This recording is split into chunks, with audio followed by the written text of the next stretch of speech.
This is the IST Health Tip of the Day. I'm your host, Roberto Parker. This podcast, we tackle the tough questions related to exercise, training for athletes, human performance, biochemical, biomechanical dysfunctions, problems that sometimes you have questions about that you don't quite know the answer to. So stay tuned, enjoy, take good notes, and God bless.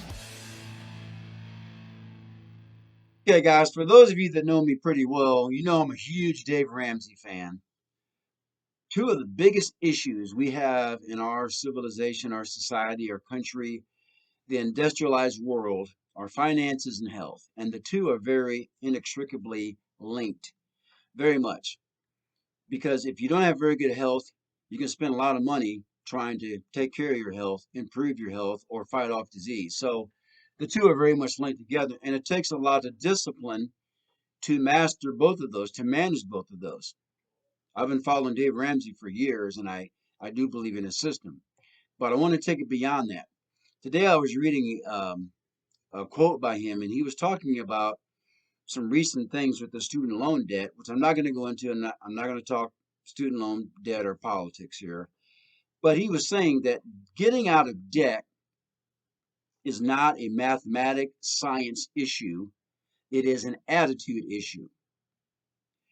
I would take that further, talking about health and fitness. Oftentimes, I do a lot of podcasts.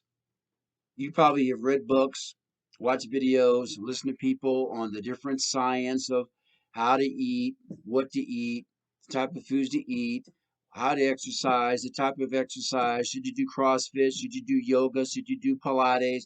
Should you do high intensity interval training? Should you do keto? Should you do South Beach? Should you do Pritikin? Should you do carnivore, a pescatarian, or whatever? A lot of those things are just really not even science. They're just people that pulling stuff out of their rear end, to be honest with you. Some of it is scientifically based, but a lot of it is, once again, a bunch of baloney. It's all about your attitude. That's what it comes down to. And maybe I don't talk enough about this. You have to have the right attitude.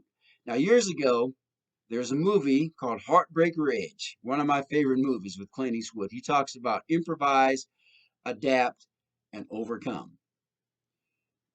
Apply those when you're doing things, when you're setting your goals, when you're meeting and trying to manage in exercise and eating the right type of foods for your metabolic type. Improvise. You have to change things a little bit. You have to change things around because if you do the same thing all the time, you get bored and your body becomes adapted to it. And when you become too adapted, guess what? Your body will not take it to the next level. You will not change. You go to the gym, you see the same people doing the same thing for 5, 10 years. They got a routine and their bodies never change because they don't improvise. Change up the reps, the sets, the tempo, the frequency, the duration. Maybe you've been eating the same foods for a long period of time and it's not giving you the most bang for your buck. You've got to improvise a little bit. Now the next one, adapt. You have to adapt to what's around you. Sometimes people go on vacation. Sometimes they take a day or two off. Sometimes things happen that you don't expect to happen. You have to adapt.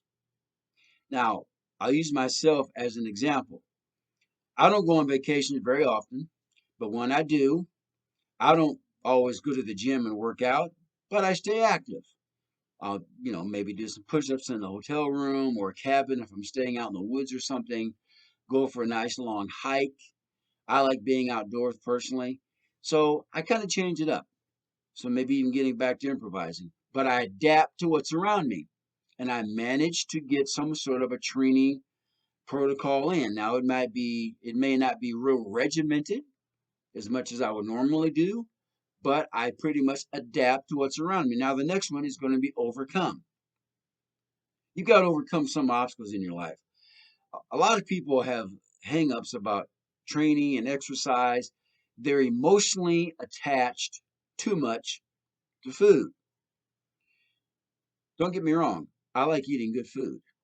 But guys, try to look at food as being a form of nourishment more than just emotional needs. You go to the ball game, you eat food. You don't go to the ball game, you eat food. Anniversaries, eat food. Holidays, eat food. Birthdays, eat food. You get you get where I'm going with this.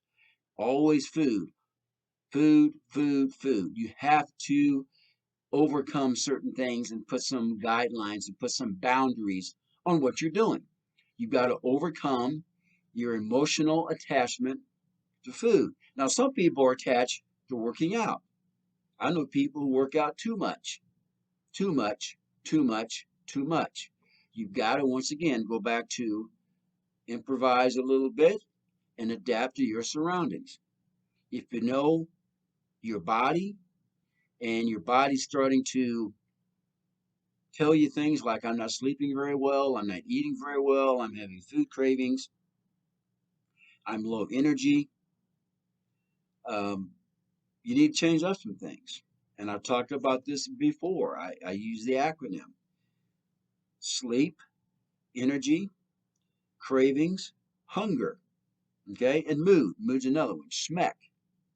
Sleep, mood, energy, cravings, hunger.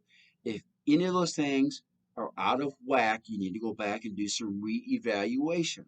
You might need to overcome some obstacles in your life. You need to make some changes. So, those three things all tie in together. And sometimes you got to adjust on the fly. You just do. And sometimes you got to learn how to say, no, I can't do that to myself. I know that's hard to do for some people. You just got to say, no, I can't do that. You got to overcome certain things in your life, certain obstacles. So, I wanted to talk about this today because it's kind of been on my heart a little bit. Now, is there a huge science to what I just talked about today? No, there's not, guys. But I know this. I've been around for quite a while. I've been in the coaching industry, I've been in the training industry, I've trained hundreds, if not thousands of people, maybe almost tens of thousands of people in the past 40 years of my training experience. Success principles never change. You have to improvise, you have to adapt, you have to overcome, and you have to have a good attitude because you're not going to do it just based on mathematics and science, like Dave Ramsey talked about. 80% of it, maybe even 90% of it, is attitude. The other 10, maybe 15, maybe 20%, that's where the science kicks in. You can be as smart as you want to, but if your attitude is not what it should be, if you don't adapt, if you don't improvise, if you don't overcome, you will not accomplish your goals. And that's just not in fitness, that's everything in life. Okay, guys, hey, check me out on Facebook. Please subscribe. Hit the like button, hit the subscribe button. The more, the better. I'm on Rumble, I'm on YouTube, I'm on Twitter, I'm on Instagram. So subscribe to all of those and check out my postings. There's some good stuff out there. Hope you enjoyed this today, guys. Take care. God bless. This has been another IST Health Tip of the Day. Bye bye.